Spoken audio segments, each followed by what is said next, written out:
এবার আপনিও একটু শুনেন। কাজ যেহেতু কোনো না কোনো সমস্যা হয়েছে বিদায় এখানে এই বিষয়গুলো নিয়ে উত্থাপন করা নাকি। এখন আপনি কন্ট্রাক্টর হিসাবে এনে যে ডালাই কম হয়েছে এটা আপনি মানেননি। ঠিক আছে, এলো কম দিছে আমার লোকেরা। হ্যাঁ ঠিক আছে, এটা তো আপনি মানছেন। কিলের কাভারের সমস্যা আছে এটাও মানছেন নাকি। এনে যে কলামটি ডালাইয়ে বাঁকা করছে সল উইক করে উড়ে না, এটাও তো দেখছেন নিশ্চয়ই। উপরেটা ঠিক আছে, হয়তো নিচে শর্ট কলম যায় একটু। মেইন আমার কি মেইন কলাম কি আমরা নিচের থেকে হইব না উপরের থেকে আসবে? একবার নিচেটা ঠিক আছে, গ্যাটবের উপরে যায় তার একটু। এটাই আপনি বুঝেন না, মানে কলামের মেইন কি নিচ থেকে না। তাহলে নিচে যদি আপনার একুরেট না করে উপরে যে একুরেট করেন, এই একুরেটে তো কোনো ভ্যালু নাই। আপনি এটা বুঝতে হবে। আপনি এখন যে কথাটা বলতেছেন এই কথাটা কোনো যুক্তি নেই যে আমার নিচে ঠিক আছে উপরে ঠিক আছে নিচে ঠিক নেই। তাহলে এটা আপনার ভুলটা আপনি ধরাই দিলেন। ঠিক আছে নি। এখন এই সামান্য বিষয়টা আপনাদের জন্য সামান্য, কিন্তু স্ট্রাকচার হিসাব করলে অনেক জটিল। বলে জটিল কেন? আপনি 1 ইঞ্চি প্রায় 1 ইঞ্চি 1 ইঞ্চি জায়গা সরে গেছে, আপনার কাছে কোনো জটিল নাই, বাট স্ট্রাকচারের জন্য এটা অনেক জটিল।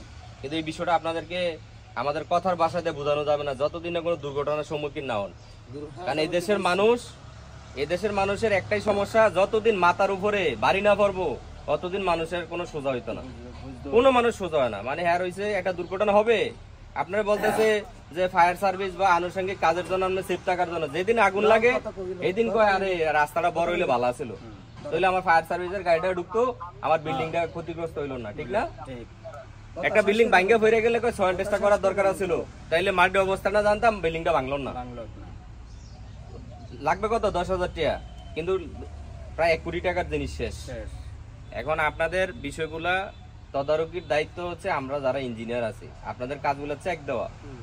একটা বিল্ডিং শুরু থেকে শেষ খুব গুরুত্বপূর্ণ। ওই দিন একটা টেরেস ডালাই দিব, এটার লেগে আমার নিচে যাই দিয়ে দুনিয়ার ভুলভাল। এখন আপনি বিষয়টা হচ্ছে আপনার হাতে কাজ করে না, 10 জন মিস্ত্রি মিলে কাজ করে, কিন্তু আসলে বিষয়গুলা যে 10 জন মিস্ত্রি করতেছে একুরেট কিনা সেটা বুঝানোর দায়িত্ব আপনার। কারণ আপনার সাথে আমি কি করব? কমিউনিকেশন করব, সবার আমি ধরবো না।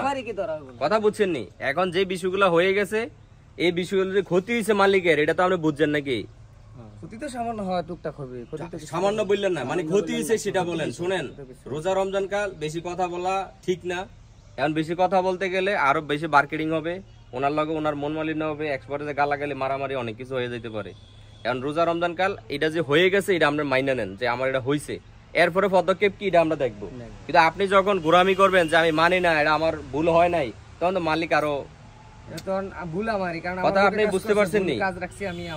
তো সেই কারণে আপনি যেই আপনাদের যে সমস্যাটা যে একটা বিল্ডিং এর বেস টু ছাদ পর্যন্ত সকল বিষয় দায়িত্ব হচ্ছে ইঞ্জিনিয়ারের উপরে, আপনার দায়িত্ব না। এই দায়িত্বটা বুঝাই দেওয়ার জন্য আপনি প্রত্যেকটা স্টেপে আপনারটা আপনি বুঝতে পাইছেন কিনা, না পাইলে আপনি ইঞ্জিনিয়ার নিয়ে দেখান। আপনার কোনো দায়ভার নাই, ইঞ্জিনিয়ার ড্রয়িং করলে এই কাগজের দায়ভার, যা দায়ভার কাগজের।